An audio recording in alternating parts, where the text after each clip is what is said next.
Oh.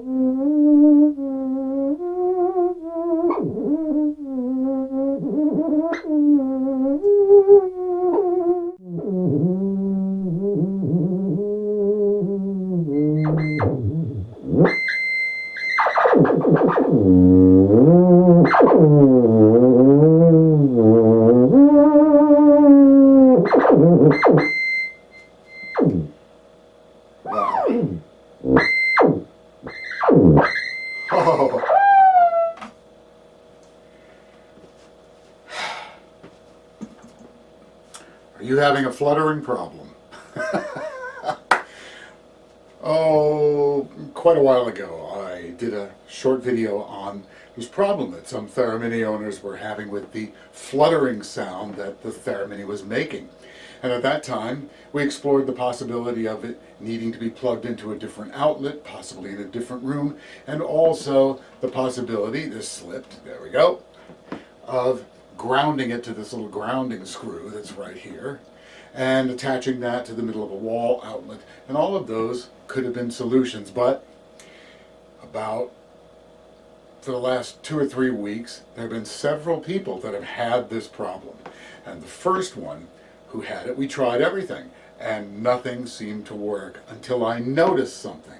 I noticed something very, very subtle while I was watching on Zoom with the person who had booked a private session with me. And what I noticed was something about the pitch rod. It seemed to be wiggling. Just slightly. Barely noticeable. And then we figured it out.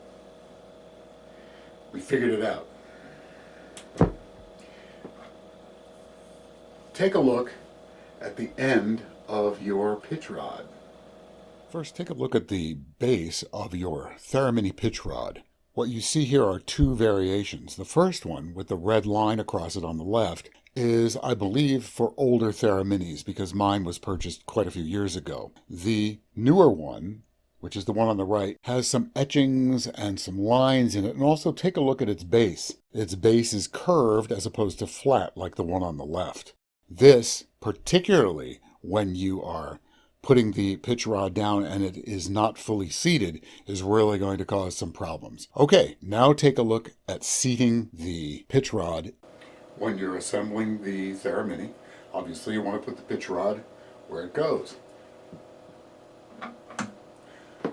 That seems easy enough, and you can press fairly hard and it doesn't go any further. But here's where you really need to watch. Now, I have one of these stands, I think you can see it. If you were to press extremely hard and try to push this any harder, you could damage the actual Theremini. So the key here is to seat this pitch rod correctly. In order to do that, place your hand under the Theremini to support it, and listen to this click. This takes force. Now it is seated, and the red line cannot be seen that you saw in that little graphic. That's all it takes. Let's take a look at it in close-up. First, put your hand under the Theremini to support it. You can place the rod in until it stops, but you're going to need to push hard.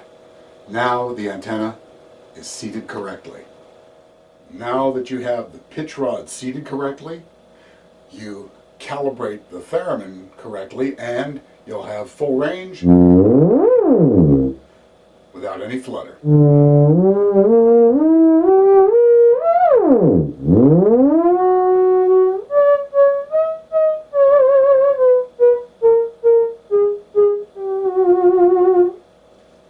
That's it for now.